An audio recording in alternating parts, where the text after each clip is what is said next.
All right.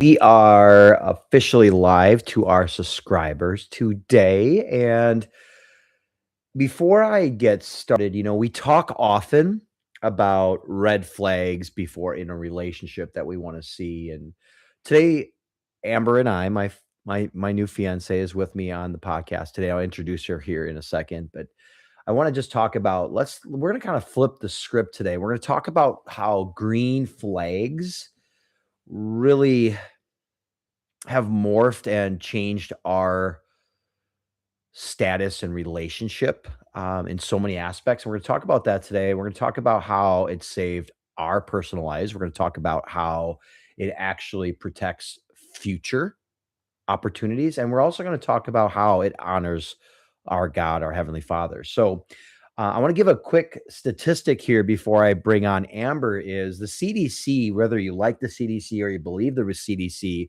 but the CDC reports over 40% of marriages, and it's probably even higher than that, end in divorces. And I've been a product of that, and we'll talk a little bit more about that. But research shows that couples who identify capability before the getting in front of the altar have a significant higher success rate. And in fact, there's a statistic that I have that I've shared with Amber many times about something even a little bit more deeper. And as we continue to talk about that on the podcast, I'm going to bring that point up.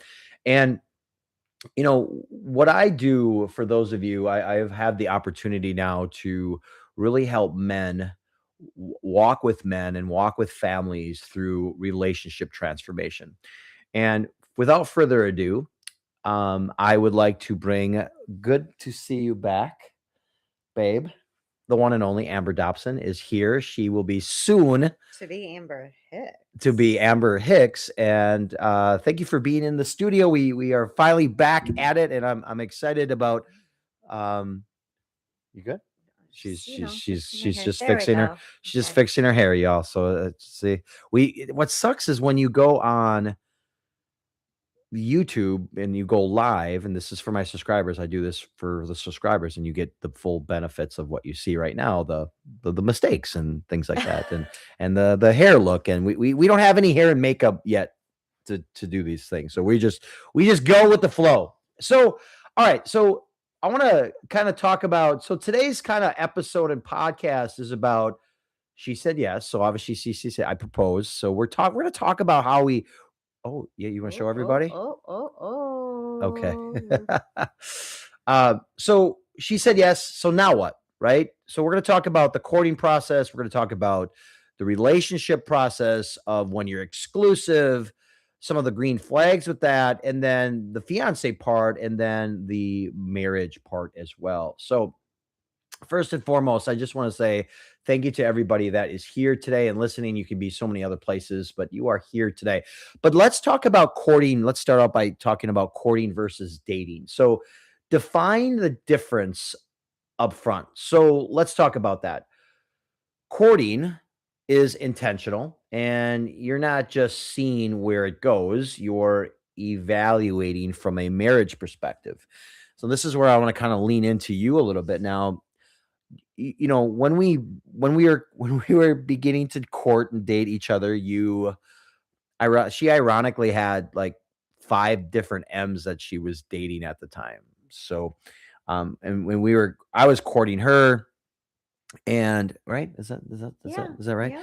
And I was doing the same. I was dating a internal medicine doctor, You a always psychologist. you have to say what they are. And yeah, like for some people that maybe is important, and for others maybe not so much. But what I'm getting at here is, what were some of the green flags in which you needed from a man?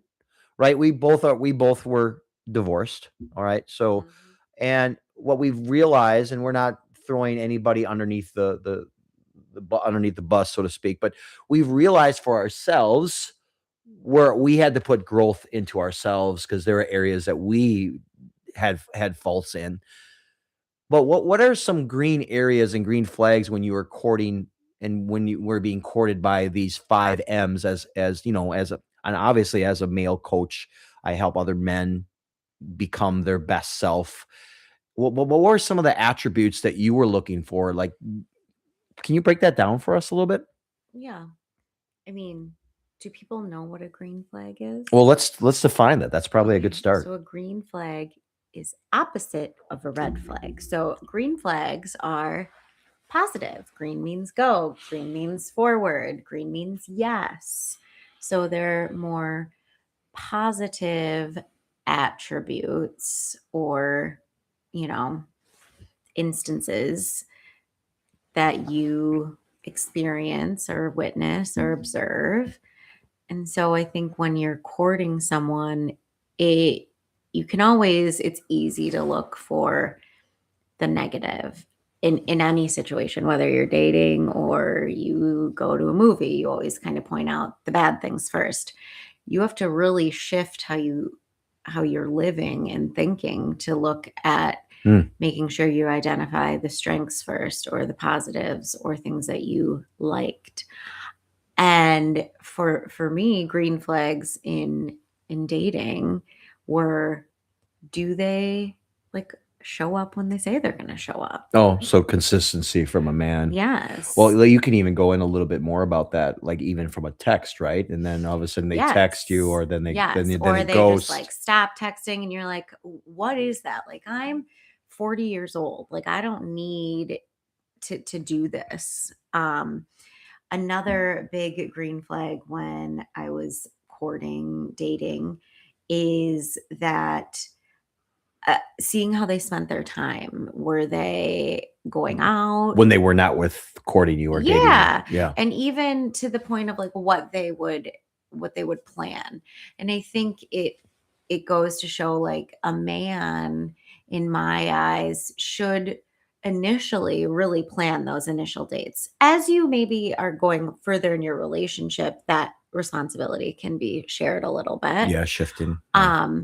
But initially, what do they have planned? Did they plan for us just to go like sit and have drinks in a bar all day? Or did they like take some initiative to say, no, we're going to like go to, I don't know, go axe throwing or go do something, go on a hike. But let's put this in the context. I did not put much effort into our process. I honestly didn't. Fair. And I didn't, and I'll explain. I was at a So go ahead. you were more, you did things for me. Like, so you would make dinner. And no, he didn't put a lot in. I didn't, because However, yeah. I did go on a lot better dates with other people than with him. I'm not gonna lie. But who did she end up with? I Hey. did fun things. And I kept those people around because they were very intentional about that.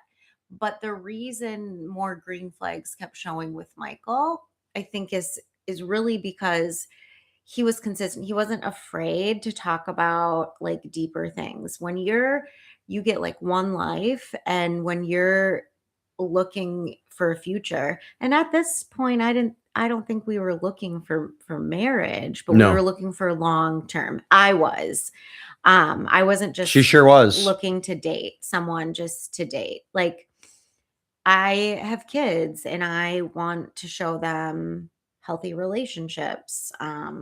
So that was a big deal. And the thing is, and I want to kind of talk about this from a male perspective, because I think, working with men, I think this is really, really important, is you got to be straight up, and you got to be authentic, and you got to say, I always said to you, I'm not exclusive with you. I'm just dating you. And that maybe did affect you and bother you, but she didn't leave. I was very transparent. We didn't deliberately come out and say we are dating multiple people, but we were definitely engaged in that communication aspect, I think, which is so important. And I think in today's day and age, I think most men that are going through that process, they kind of like hide it, and then they kind of like spoon feed the person just to keep them around, when realistically they're not. I think that comes back and bites them in the butt.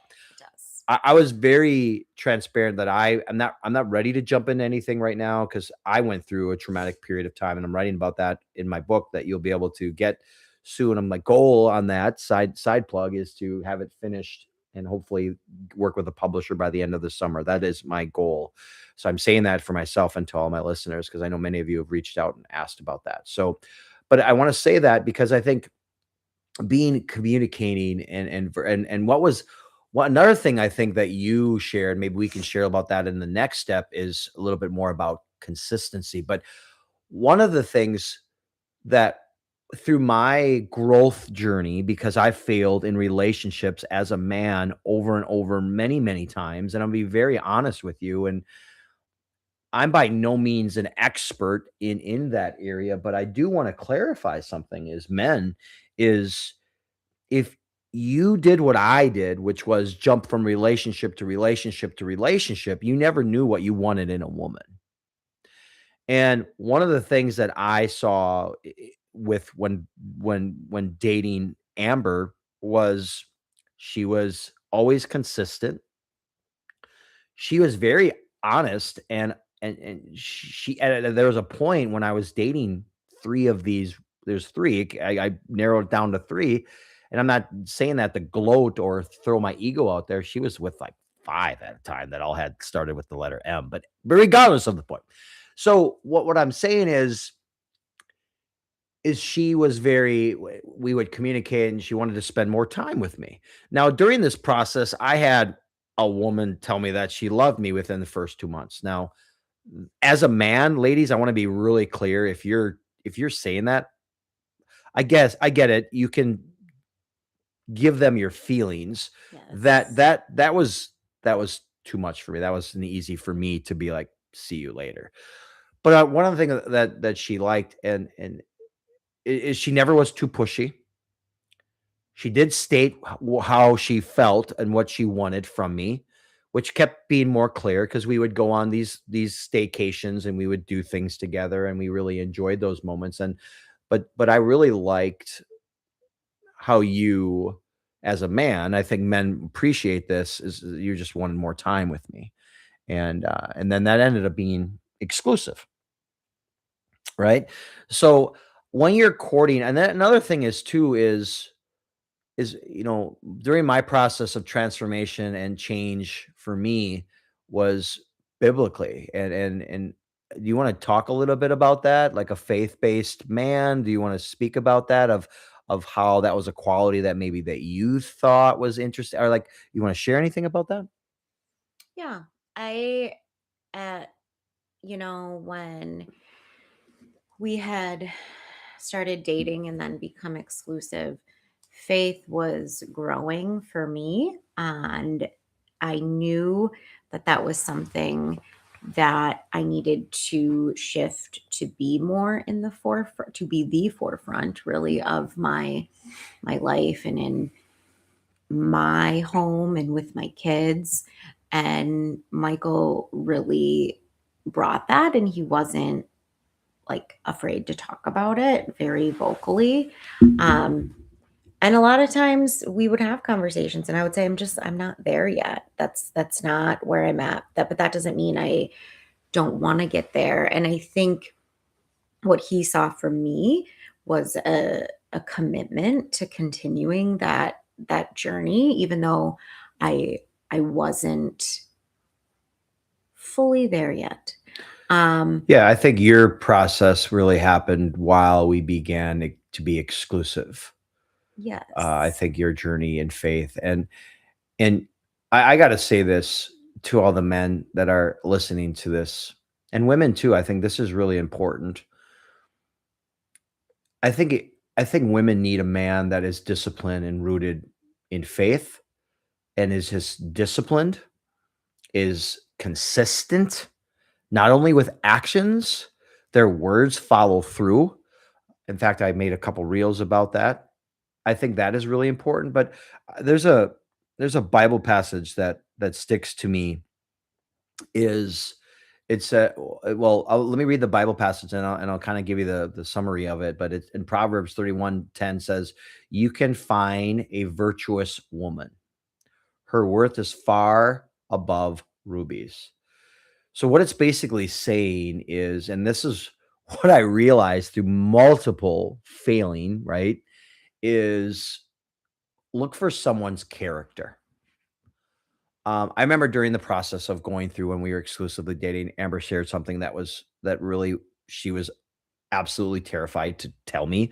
But one of the things that I really honor or I find it really remarkable, she was always transparent and mirror honest with me. And if something resonated and bothered her, she shared it with me. And I remember having that. I think you know what I'm talking about. Yeah. Having a very strong conversation with me about it. And how was my response when you shared that with me? I think it's really important to kind of share that to the audience because It was a definite green flag for sure, because he was very much like, okay, yeah, it's like moving on. yeah, yeah. And not to say that we didn't talk more about it, like understanding, like if there were questions, but that wasn't something that, I guess, so to speak, was a red flag for him. Because he knew me, and I think we took the time to really talk about, like, we had clear communication, consistent communication. Um, so it created a space for me to be able to share those things. And I think that really, that was a big thing for me to share and to see how he would respond. Other people that I was dating, Mhm. I could tell by conversations we had that the responses would likely have been similar. Now, and I say that because I think people show you who they are and you need to believe them Yeah. By their actions though, right? Is that what you're by their saying? actions, Yeah. by their words, by the things they By say. ghosting, by Yes. And so if they show you once, it's you don't need to wait. Like they that's a just great point. like Like go. If it's the red flag and something that you cannot negotiate, leave. Like I think that's a good boundary set yeah. in that process. Go ahead. Well, and that's another green flag. Like you set very good boundaries, sometimes too boundaried. You need to make me feel a little more Are you flexible. fast forwarding now in our fiance relationship? Maybe, Okay, maybe, okay, okay. maybe. Um, And we okay. but I do think if you're talking about character versus chemistry, Yes. I mean, Michael is very good looking. We have very good chemistry. Um, Ooh. but but not Oh, but. there's a but. But those things are great, but how we connected and who he was as a person was much more meaningful to Yeah, me. yeah, agreed. And that is, I think, the chemistry piece is absolutely vital because I feel that I was in gosh, 53 years on this planet is I was just searching for the outer appearance. When if you have the outer and the inner, I mean, it is wonderful, and hence why I purposely got engaged with this beautiful woman here next to me, inside and out. I want to transition a little bit into growth. A lot of people hear growth, right? How I've worked with countless clients on this. Is one person in the relationship is growing, the other person stays the same. How does one map that out when you're in an exclusive relationship? Or like where are your thoughts on that? Like how like what tools can we give to any of our subscribers or anything that we could maybe help in this process? And again, I'll be really clear. Amber and I are not experts in this, but what I've realized with my time with Amber is that I will take this, and I'm gonna put this up to a challenge for anyone that's listening. I think our relationship is better than 99% of people. I'm going to say that. And I'm going to say that because of these reasons. There's areas that she needs in a man. She needs a man to lead consistently. let's clarify, because one of my like Yeah. really good Yeah. girlfriends asked about this, Yeah. and she's like an amazing woman. She is a boss lady at work, and you know, we are friends because we've both grown and we continue to evolve. And she was kind of getting tripped up on this, like, what is it, what do you mean when you say like you need your man to lead or your partner to lead? Yep. And she was coming from a place like, Let's talk that about that. sounds really controlling, that sounds like they make all the decisions, and that sounds like all that. And I said, no, that's actually not what it is.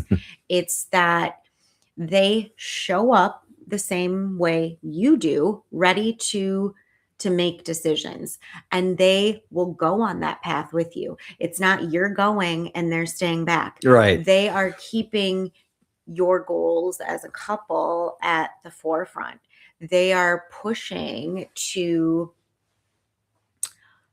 I don't know. Why don't you say it a little more? Because it's not control. And I think women, especially women who that are in powerful positions. Yes, yeah, I agreed. Let's or who don't, who view relationships as more your team. And I think that's what Yeah, well, I thought that's why my relationships failed. Let me explain. I thought that the woman and the man should lead together. I'm not with those people anymore. A man should lead. Now, the relationship, and some of you might tune out on this, but if your relationship fails, it's because of you, dude. It's the man's problem. I will take this to my grave. And here's what I mean by leading. Are you transparent? Are you leading with consistency? Are you leading faith-based? Are you being open to hard conversations, which we've had multiple times of hard conversations, good, bad, and different. And there's times we have recently disagreed with things and we have said, well, we're just going to disagree on this piece. That's what I mean. And you're not as a man sitting back and just sort of watching your relationship in front of you and not being in it and doing anything about it. You have to lead, men. I'm going to tell you, I think relationships are going to be extremely rocky. And I don't care. You could put 10, 50, whatever it might be. Men need to lead to have a healthy relationship. Okay. And if the relationship is rocky and there's areas that you're struggling with, it's because the man's not being a good enough leader. That's honestly, and some men will be like, oh, she nags all the time. Nope, she doesn't nag. You're just not emotionally connected with her on areas that she needs help with. And you haven't had the conversations to address that. You're not leading. That's exactly my point. And it's not, you need to start those conversations, but you need to show up and be present for them and listen and hear what your wife, your girlfriend, your fiance, whatever it might be, your partner is saying to you, and take it. And man, you just want to be in the boob tube, right? And you just want to watch sports. And then the woman who has a conversation with you and you're just like, yeah, okay. You're not actively listening and having a conversation with them. When was the last time? This is what a man does that leads healthy. Okay. And I'm going to get biblical on you because faith is the reason. And this is go back to exactly what I talked about in the beginning. Divorce happens when faith is not your foundation. If you have a man that leads in faith and is rooted in prayer and gets on his hands and knees and both of you are praying together, like that's a thing too. Like lead with that, honey. Let's pray. We don't live together right now. We are, that might be a process later on in the future, but that's a whole new different conversation for a whole new different episode. However, we pray together on the phones. We pray together on FaceTime. That's the other thing too, is if you're leading correctly, your significant other is going to pray for you when you're not even together. How many times have you said, oh, I prayed for you?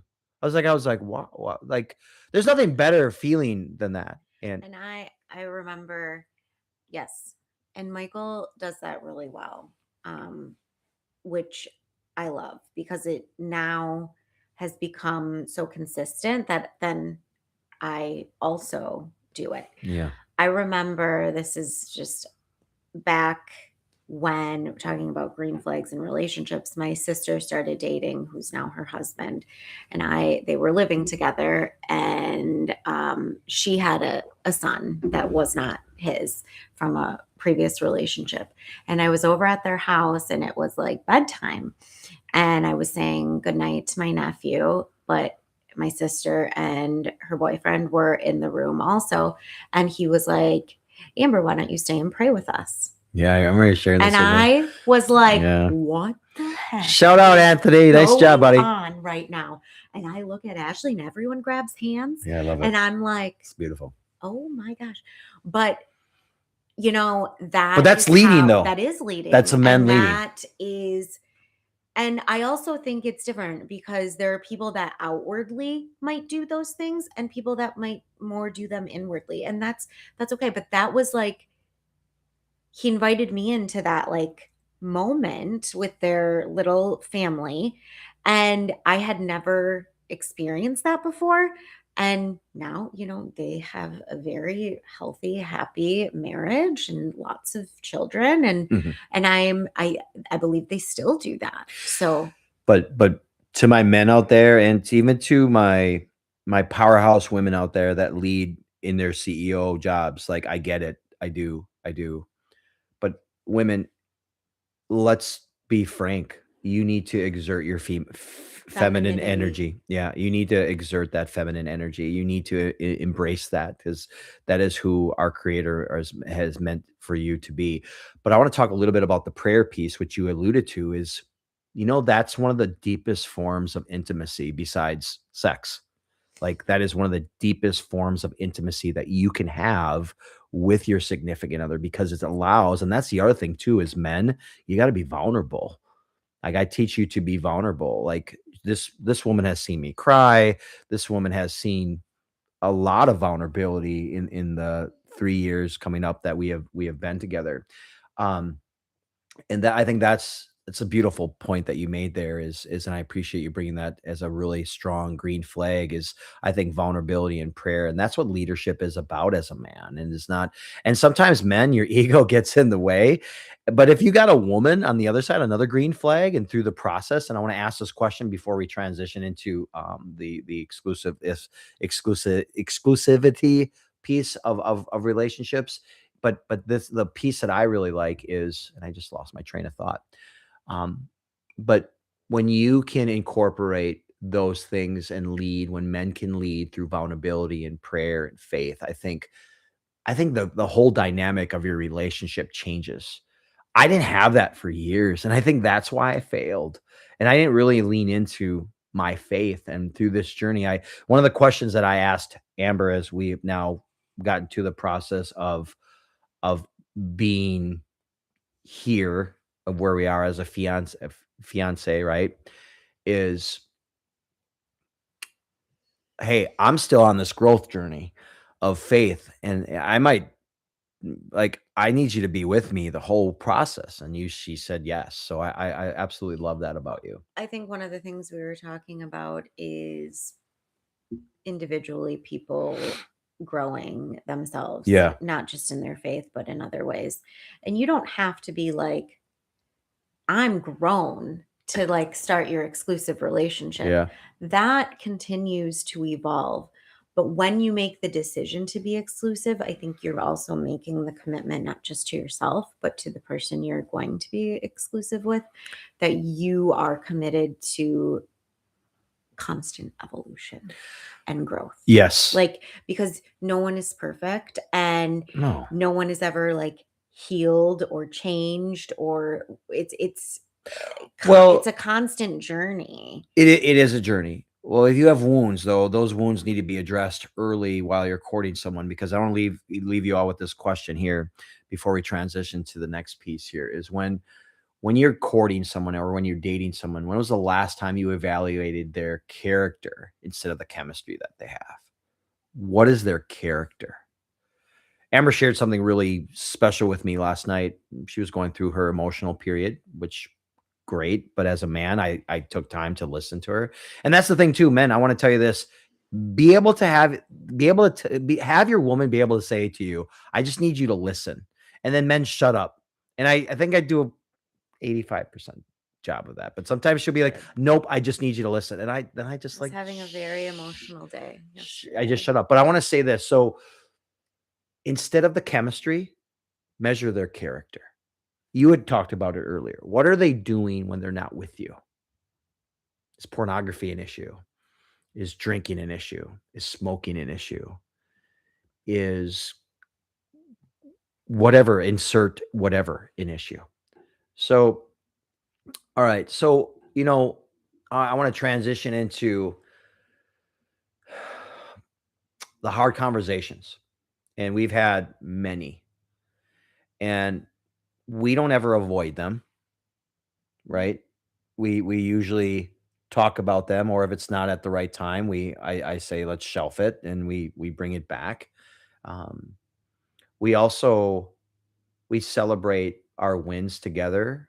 Amber had an opportunity where she recently got a promotion with her job. We have celebrated that. We're going to celebrate our engagement tonight, finally. Um, and those are wins. I think that's really, really important. And another thing too is when we get into the finance piece, as we've discussed this, is or the fiance piece rather, is the finances, right? We've discussed that. We've had the conversations, and I think That was that's a hard conversation. it was a hard conversation, and the other thing is too, Amber has the wonderful benefit. Amber's family is very tight knit. I don't have a mom, a dad, a brother, a sister. So Well, we you do. They're just not here. well, They're okay, in on this heaven. planet, Yes. mom and dad, yeah. But the point is, what I'm saying is, what is your shared vision? And you know, I made sure, because I listen, I don't want to fail again. That's a huge thing for me because I failed so many times, and I got rebaptized, Hmm. I don't know, a year and a half ago, Hmm. and it's kinda like a jump start for me, and I know for a fact and this is just men, I wanna speak to you directly, and this is about the leading piece. It's not necessarily you leading, it's God leading you to lead your significant other, and I lean into my faith now more so than ever because of my pain that I have had to go through life, and I know that when I can lean into him and let go of all those worries and thoughts, and I have shared so many beautiful things with you on the blessings that God. I will say something to you, and doesn't something happen Yeah. after I say something to you? That's because of the relationship that I have with him, and I know, and I'm almost going to get emotional talking about this because, and this is why what I teach men is when you can really lean into whatever season that you're going in through. I just talked to my client about this. I told him that, and he's going through some major stuff right now. I don't want to share anything because he's still my active client here, and just through privacy laws and stuff like that. But I told him, instead of the negativity and the season, we call it seasons. I called him, this is your training season. And I think that, and Amber and I have been through a training season this past summer, and I'm writing about that. You can check that out in my book. All right, so how? So I proposed, right? And when I proposed, we talked about this before I proposed, was counseling. Hmm. How important do you think premarital counseling? Now we both failed at our previous marriages. We obviously we take blame. It was our fault. Why we are no longer with those people. Um, but what can you maybe share a little bit of why you think premarital counseling before marriage is something of value? Like, what are your thoughts on that?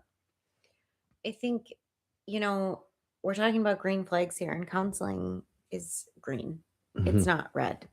Yeah. No matter if it's premarital, no matter if it's because of mental health, no matter if it's because you just want someone else to talk to. And so talking to someone about marriage and about blending families and about just sort of how to go Mhm. in alignment with God is important. And it's not something I've ever done. So I didn't do premarital counseling the first time around. Neither did I. And I want to just say this again. If your foundation is not faith-based, when we have a difficult scenario, first thing I say is what? What's the first thing I tell you? Did you pray about it? Did you pray about it? And then the next thing is she'll be like, no or yes. And then I said, then the next question I'll ask is, well, we should pray together. And I've prayed in the mornings with you. We FaceTime. We go on our hands and knees and pray together. And I grab her hand. And sometimes I'm crying about it because I get so emotional because you can call it weird, you can call it indifferent, you can call it whatever you want, and I'm gonna call you out on it. You're scared. Part of our counseling, we did it before we were engaged because we knew we wanted to get engaged and get married, but we didn't know what that looked like. And one of the things that came out of premarital counseling for us was, why are you waiting? Yeah. If it's something you know that you want, like Hmm, nothing in good life point. is ever going to be perfect. For sure. And like, it's kind of like when you're a couple and you're making a decision to have a baby, you're like, well, we could do it at this time because we don't have a lot going on, or we could do it, in the winter because I want to have maternity leave in the summer or the fall. Like it never is, there's never a good time. But if you know it's something you want as part of your next chapter of life, your next season, you do it and you commit to it and you go. And sometimes people don't understand that. No, no, and that's okay. Most people want change, yet they don't know how to change, and I think that's Or I hear a lot, there's so much time. You don't need to like rush. We have one life, people. well. And how do you? But one thing that's never guaranteed is tomorrow. How do you know you have Right. tomorrow? You don't have. And I know she gets a little sad when I share that, but like I think that's very obvious. Like, oh, you all often hear, "I'll see you tomorrow," or "I'll see you next week." How do you know that? How do you know that? I want to talk about something here. So through this process, a prenuptial was kind of discussed in a sense. I brought it up. Yeah. And He was not happy. no, it was hard for me because I was like, "Oh my gosh." But let me be clear. When we started dating, I never wanted to get married. Correct. But through reading the Bible the last 2 years, almost the last 2 years every single day and learning why that's so important really changed my life. What I was just going to do is give her a ring and be cool with it. Um but through my faith, and I'm speaking from my faith, is that's not what God wants. That's not what he wants. And I struggle. There was two things that I talk about often that I was struggling with my relationship with God, and it was kept throwing right in my face, and my face, and my face, and here we are. But anyway, going back to the prenuptial is it hit me hard because I was like, that was something that I would have said prior to us. But you want to share a little bit about that or what your thoughts are on that? Yeah. So it's going back to having like hard, transparent conversations. I brought up when we were talking about sort of, we're blending our families and we're not living together right now. And that is to be determined in the future when that's going to happen. And that's okay because this is what we've chosen and we're good with that.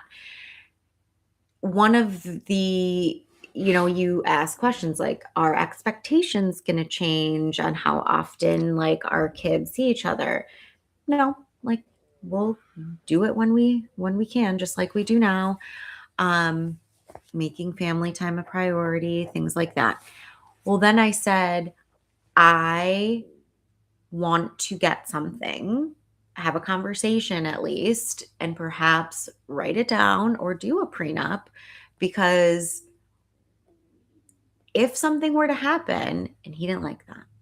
If No, something were to yeah. happen, I want you to keep what's yours and me to keep what's mine. We both have our children who have other parents.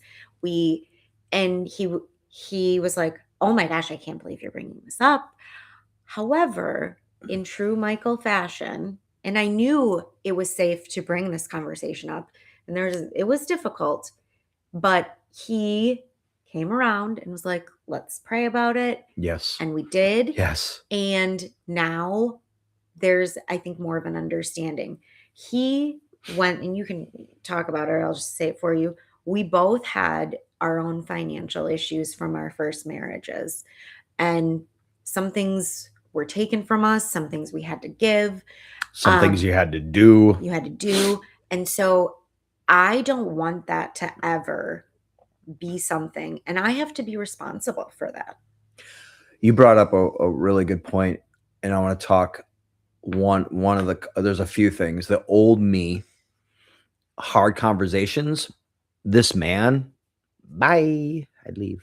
Be Oh, and I would be leave. like, That was my problem. I stuck with it because I had the self-audit tool, which was lean into your faith, Michael Hicks. I didn't like what she had to say. I didn't like it. However, I understood through after prayer that it wasn't a weapon. It was something that she has worked very hard on post-divorce from her first one, that she has built, that she wants to make sure that in the event, if that were to happen, and one out of, I'm going to get the statistic wrong, but it's pretty accurate. One out of about 1,700 people, if they have a faith-based relationship and in a divorce. Think about those statistics when 40% of Americans already are in divorce. Think about that. That's incredible. So that was one thing. And the other side to all of that is it really was I think it's a protection for both of us. and I brought it up like God has really helped me evolve as a person. Yes, you And did. You did so mention it that. would really Yeah. be remiss of me Yeah. to Yeah. not bring something up like this when I've learned so much, and faith has been a part of that. So, and he's in agreement. He just didn't like the fact that I was like, if something were to happen, blah, blah, blah. Yeah, because okay, being a men's faith-based coach, I am a firm believer of our words predict our outcomes, right? So I don't the negativity was really hard for me. So we had to readdress it. We brought it to God. Literally after the prayer was maybe like, I don't even do you remember how long it was? I think it was longer than that. Well, maybe whatever. It was let's just say 1 to 3 minutes. But after that, I asked Amber, I go, "How do you feel?" She's like, "Good." So did I. It was like it was like it was almost like a release. I want to say this, and think about, have you counted the cost? Now, not just emotionally, however, practically, spiritually, financially. And the men who build great marriages are the ones who are prepared before the foundation is laid. And that has really been the caveat for me in growing. And I know, and this is evidence, this podcast is going to be evidence. And if I fail, it's because of me. But I've laid the foundation down ahead.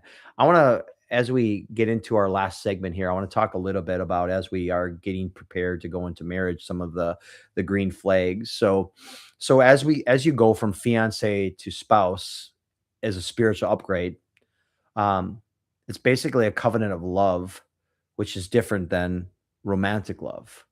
And I think one of the green flags is both of us understand that marriage is really a ministry, and our home now is really going to be affected around that. And I want to read this Bible passage, and I got my notes in front of me because I don't have it by heart. Is Ephesians 5 verse 25 says, "Husbands, love your wives as Christ loved the church and gave himself up for her." Wow. Going back to the leading part, and I get emotional on this. That's what a man needs to lead by. And it goes on to talk about is leadership in the home is servanthood, and it's not dominance.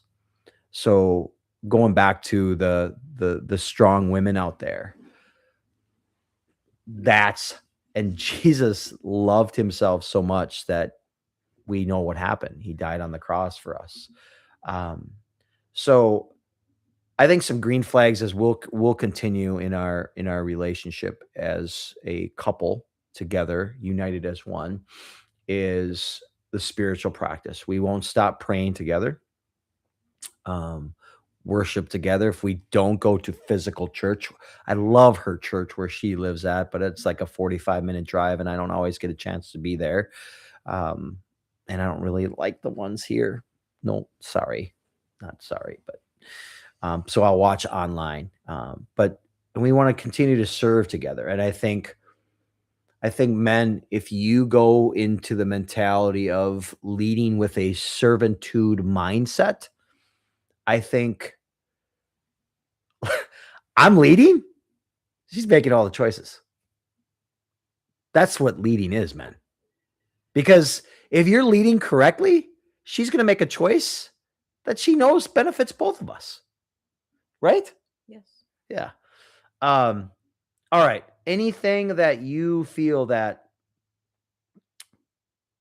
as we get into this next step, that could be maybe some green flags for individuals that maybe I've missed as they're pursuing their next step, or maybe they are in a committed relationship right now. And what would you say to them that maybe some of them don't see all the green flags, and they're having some issues, struggling with some areas? What would you say to them?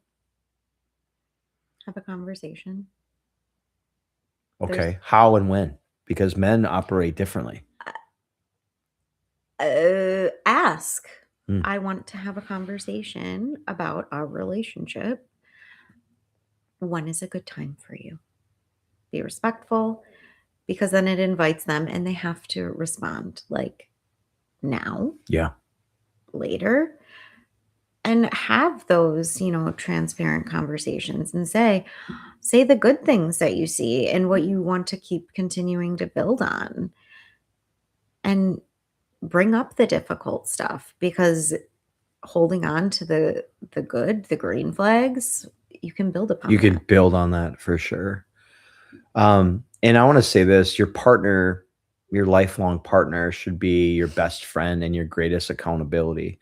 Um, Amber often now, and what I love about that is she will question me on some things, and she's not afraid. And I think her old self, she was really like timid and insecure about Well, and that. I And also, yes, we were exclusive or dating, but it also didn't bother, like, I didn't care enough to like say anything about it or to like kind of push. Like, I cared, but it was also like, whatever. But now this is gonna be my husband. Like, I need to ask these questions and maybe push to think different. He does that to me all the time. well, I wanted, it talks often about the Bible, like you judge others and you're going to be judged. Honestly, I loathe being judged. I do.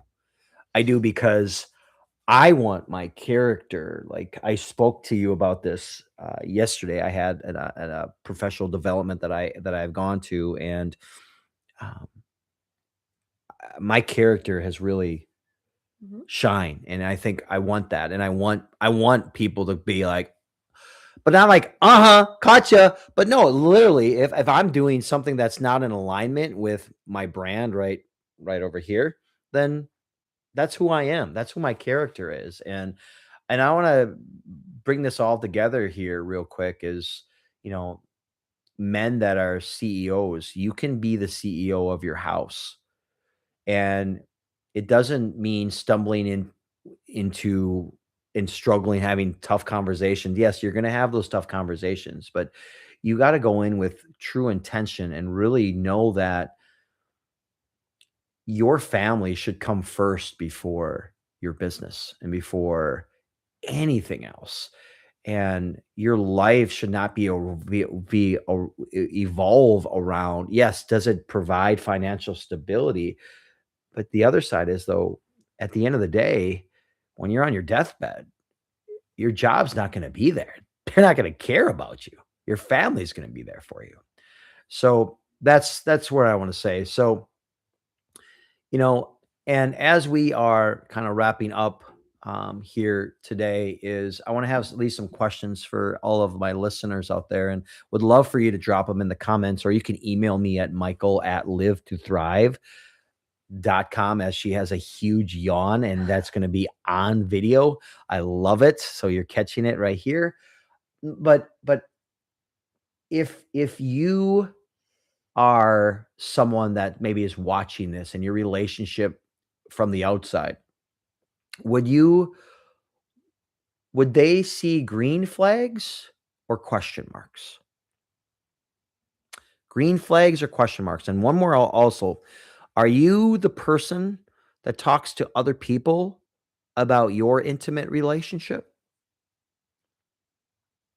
Are those red flags or are those green flags? I'll share with you my honest opinion. Those are red flags. If we have a problem, it's addressed with us. We don't bring in someone else, or our connection is prayer. And that's how we solve that. And are you a person you'd want your future spouse to have been preparing to meet? Are you? And what does being the CEO of your home actually look like on Tuesday when no one's watching? Are you have to, as soon as you get home, put your feet up and grab a beer and do this? Or when you're exhausted from your day, going outside and hitting the volleyball around with your daughter? Something to think about. So if this podcast today really resonated with you, if you could hit the subscribe button, hit the like button, drop a comment below. Subscribers, you get so many more benefits. You get the instantaneous live sessions. You get more interaction with me. And if you're truly struggling and you want more direction, men, in your life, and you're just like, I don't know where to go, how to get there, what to do, I'm going to ask you to do a couple things. Number one, reach out to me at michael@live2thrive.com. That's LIV, the number 2thrive.com. And just send me a question. What I'll do is I'll have you apply. And after you apply, if I feel like it's a good fit, we'll get on a 1-hour call just to help you out. And I'll show you how I can create that change and narrow the gap for you as well. Any final words from the soon to be Mrs. Hicks? Maybe that'll be the next time you're on the podcast, is when you're a Mrs. Hicks. Oh boy. Oh boy. I don't think so, honey. I think you covered it all. All right. Well, thank you again for all of you that are listening and being part of this journey with me for nearly, I think, 3 or 4 years, almost the length of the time that I have been with Amber, and appreciate all the abundant blessings that you guys have given me and allowed my channel to grow. And thank you all to be 1% minders in everything, in mind, body, and soul. And as always, stay flat.